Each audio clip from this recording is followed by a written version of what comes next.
बहुत समय पहले की बात है। उस गांव पर भूत का साया था।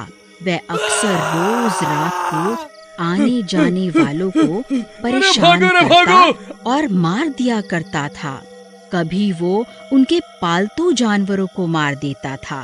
गांव वाले भी उससे दुखी थे। उसी गांव में वीर सिंह नाम का एक आदमी रहता था, जो कि फौज से रिटायर था। एक दिन वीर सिंह गांव वालों को कहता है, भाई लोगों, इस भूत का क्या किया जाए? इस तरह तो ये हमारी सारी बकरियां जानवरों को मार देगा। हाँ वीर सिंह, बात तो तुम सही कह रहे हो, पर हम कर ही क्या सकते हैं? भैया, करना तो कुछ पड़ेगा ही। नहीं तो आज जानवरों को मार रहा है, कल हमको भी मार सकता है। क्यों ना हम इसका मुकाबला करें? अरे वीर सिंह, ये कोई जंग का मैदान नहीं है, न ही हमारे पास कोई गोला बारूद है जो हम इससे मुकाबला करेंगे। तुम तो वैसे भी अकेले हो, कोई परिवार तो है नहीं।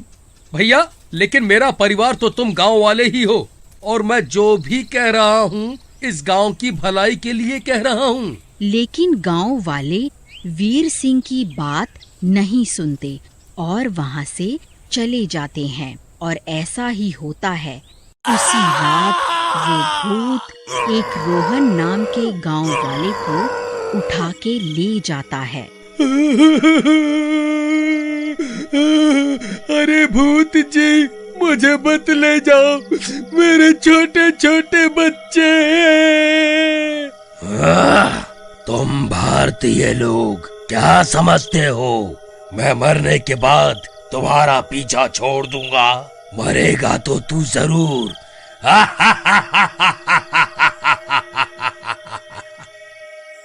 और ऐसा कह के वो उसे उठा लेता है और नदी के किनारे ले जाकर मार देता है।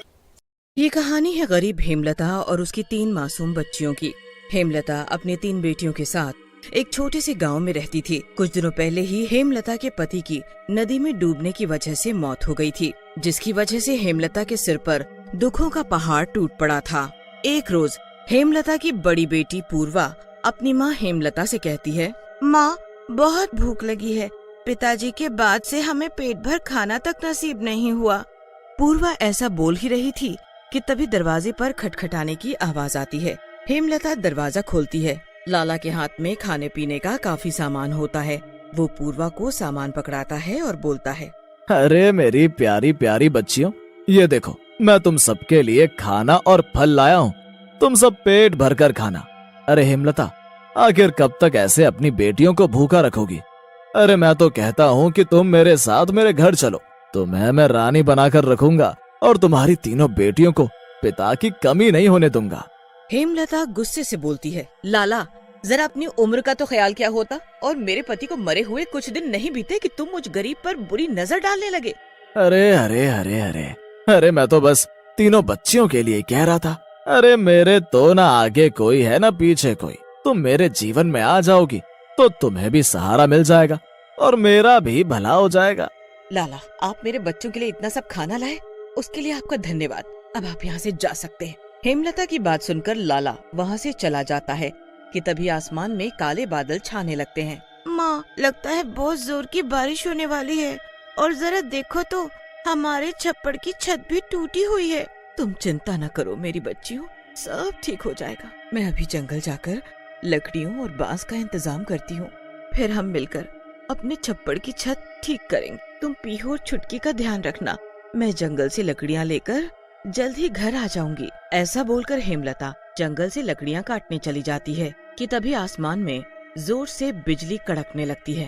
हे भगवान, लगता है बारिश होने वाली है। तभी लाला भी हेमलता का पीछा करता हुआ जंगल में आ जाता है और हेमलता को अकेले पाकर उससे बोलता है, अरे अरे अरे, मेरी हेमलता रानी, तुम काहे को इतने घने जंगल में लकड़ियाँ काटने आ गई? अरे मुझे कहा होता, मैं तुम्हारे लिए अपने गोदाम से लकड़ियाँ भिजवा देता। लाला हंसते हुए हेमलता के करीब जाता है। अरे मेरी रानी, एक बार मेरे करीब तो आओ, तुम्हें अपने घर की पटरानी बना दूंगा और तेरी 3 बेटियों का अपनी बेटियों की तरह ही ख्याल रखूंगा। अरे इतना भी क्या शर्माना, जरा मेरे करीब तो आओ मेरी रानी। शर्म करो लाला, ये सब कहते हुए तुम्हारे मुंह में छाले क्यों नहीं पड़ गए? अरे एक तो मैं पहले से ही बहुत दुखी हूँ, ऊपर से तुम हाथ धोकर मेरे पीछे पड़ गए हो।